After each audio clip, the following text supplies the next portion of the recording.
Assalamualaikum warahmatullahi wabarakatuh. Di sini saya Ananda Putri Wulandari akan mempresentasikan mengenai tangga dan struktur. Nah, pertama saya akan memperlihatkan apa saja yang akan saya bahas pada kesempatan kali ini. Langsung saja kita mulai dari yang pertama, yaitu mengenai apa sih itu tangga. Nah, mungkin banyak banget orang yang udah tahu kalau tangga itu sesuatu yang bertingkat.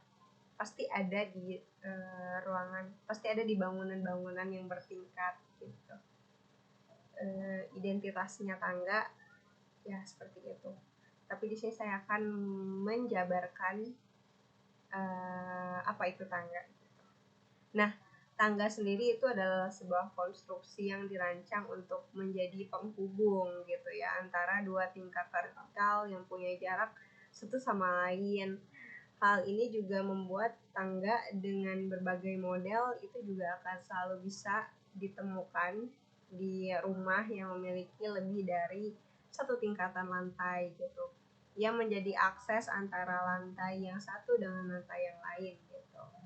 Jadi memang tangga itu akan selalu ditemui dimanapun pada bangunan yang bertingkat gitu.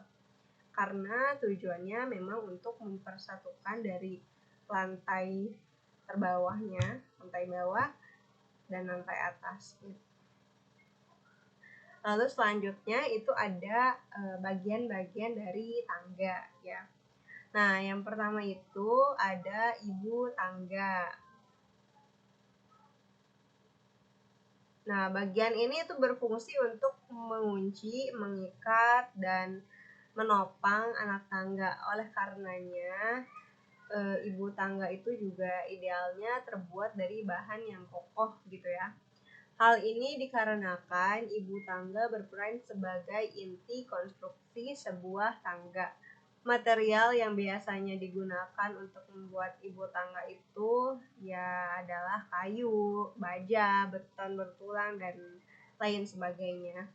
Lalu yang kedua itu ada anak tangga ya. Nah, bagian yang mungkin paling dikenal oleh banyak orang itu ya bagian ini gitu ya, anak tangga.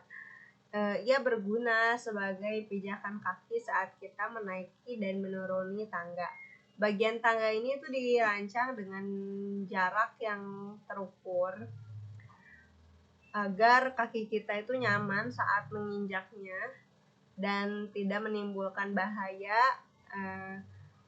Berbagai material juga bisa digunakan dalam proses pembuatan anak tangga ini, seperti papan kayu, keramik, granit, dan marmer ya. Lalu yang ketiga itu ada railing. Railingnya itu pegangannya ya.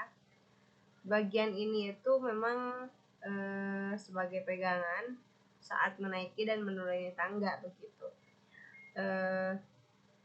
Ia itu tujuannya untuk menjaga keseimbangan dan menghindari potensi siapapun akan terjatuh pada saat menaiki tangga tersebut atau menuruni tangga tersebut. Railing ini tuh memiliki berbagai macam pilihan juga. Dari segi bahannya itu ada kayu atau juga besi gitu. Nah, lalu yang keempat ini ada baluster gitu ya. Baluster ini juga hadir sebagai pengikat atau penyangga dari railingnya gitu. Ia juga bisa disebut sebagai pagar tangga karena bentuknya yang menyerupai pagar gitu. Jadi railing yang disebut railing itu ya buat pegangannya aja. Nah, kalau yang disebut baluster itu kayak ada pagar-pagarnya di sini gitu. Jadi kita kan pegang gini, nah itu railingnya. Terus di bawahnya ini ada kayak pagar-pagar gitu, itu disebutnya baluster. Nanti saya tunjukkan fotonya di akhir video. Nah, untuk itu kenapa baluster ini ada gitu, karena ya ia disebut sebagai, karena dia itu apa,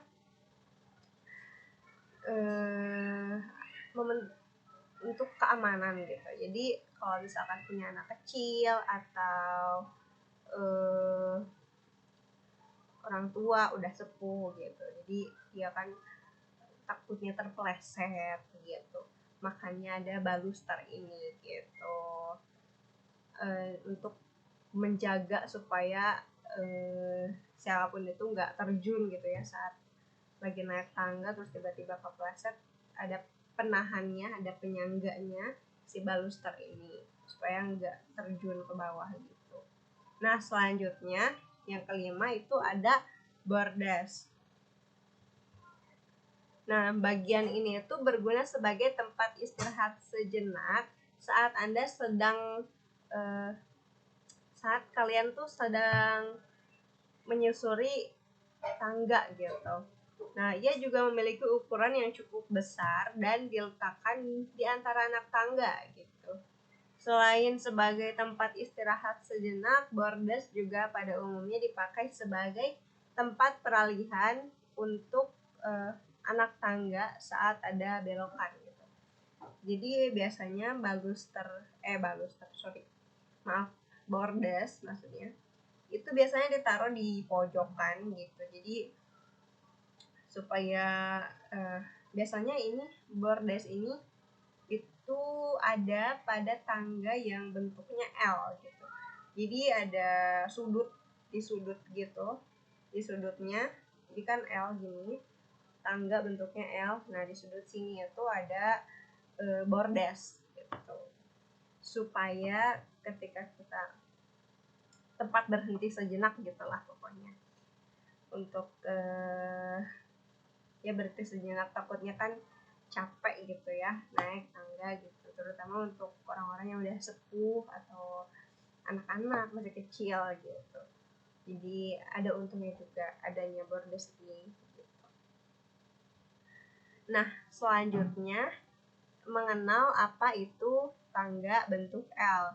Nah jadi kan banyak banget nih bentuk-bentuk tangga. Nah di sini yang akan saya jelaskan secara lebih jelasnya itu tentang tangga berbentuk L gitu.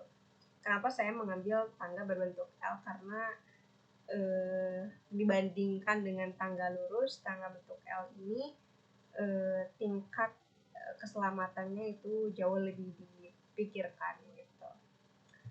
Nah, sini saya akan menjelaskan terlebih dahulu ya tangga bentuk L itu gimana. Nah, pada dasarnya tangga bentuk L adalah variasi dari tangga lurus yang dibengkokkan gitu. Jadi kan tangga lurus dibengkokin gitu maksudnya, jadi L gitu. Nah, pada bagian tertentu itu biasanya belokan ini tuh hadir bersamaan dengan sebuah bordes seperti yang tadi saya sudah jelaskan. Nah, selain itu juga sudut belokannya pun biasanya sebesar 90 derajat.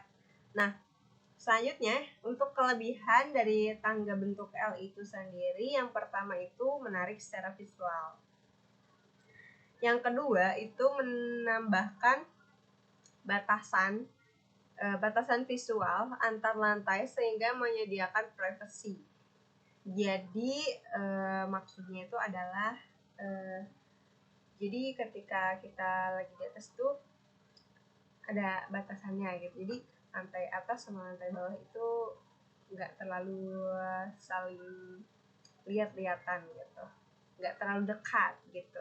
Kan kalau tangga bentuk lurus itu biasanya akan langsung meng-highlight ruangan atas gitu. Sedangkan tangga bentuk L itu biasanya lebih mengumpat keberadaannya gitu.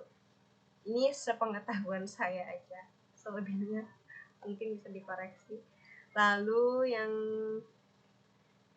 ketiga itu membantu transmisi suara antar lantai. Jadi maksudnya itu membantu transmisi suara antar lantai itu Ya itu tadi, jadi tangga bentuk L ini lebih menjaga privasi. Apa yang ada di lantai atas itu tidak akan terdengar ke lantai bawah gitu. Jadi suara-suara yang di atas tuh nggak akan terdengar ke lantai bawah gitu. Nah, yang keempat itu lebih aman dibandingkan dengan tangga lurus ya, karena tangga bentuk L ini ada bordes gitu tadi untuk beristirahat sejenak gitu. Lalu yang kelima itu dapat diletakkan tangga ini itu dapat diletakkan di sudut ruangan sehingga mempercantik desain rumah atau bangunan. Enggak bentuk L, enggak tangga bentuk L aja yang bisa ditaruh di pojok di sudut ruangan, karena tangga bentuk lurus, tangga apapun itu rata-rata itu biasanya memang disimpannya di sudut ruangan ya. Sepengetahuan saya, balik lagi, jika ada kesalahan mohon dikoreksi. Rata-rata ditaruh di sudut ruangan gitu ya. Nah, selanjutnya itu ada kekurangan dari tangga bentuk L. Tadi kan sudah saya jelaskan kelebihannya, sekarang kekurangannya. Nah, yang pertama itu sulit dibangun jika dibandingkan dengan tangga lurus gitu. Sebenarnya nggak terlalu sulit juga kalau dibandingkan dengan tangga lurus gitu, cuman ya nambah sedikit gitu aja. Kalau tangga lurus kan lurus doang, ini ada belokannya gitu.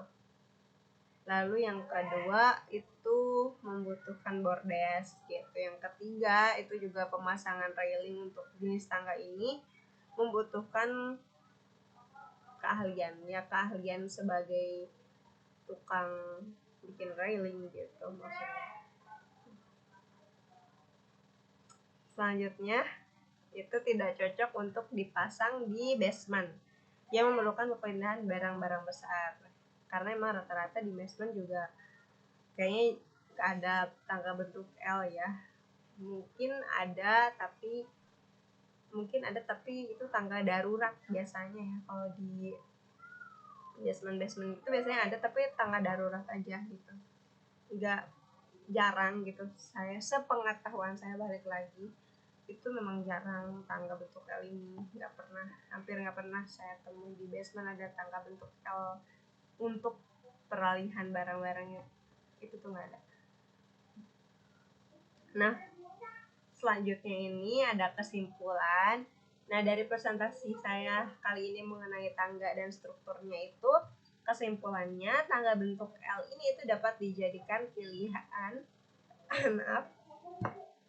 dijadikan pilihan untuk bangunan bertingkat, karena tangga ini memiliki bordes gitu ya untuk alasan keselamatan.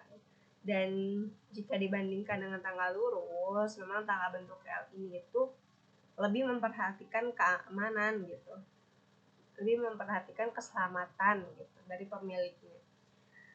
Namun pemasangannya itu ya memang sedikit lebih sulit lah daripada tangga lurus gitu. Nah, selanjutnya ini ada referensi. Mungkin cukup sekian saja dari saya. Oh ya, maaf, akan ada foto di slide berikutnya.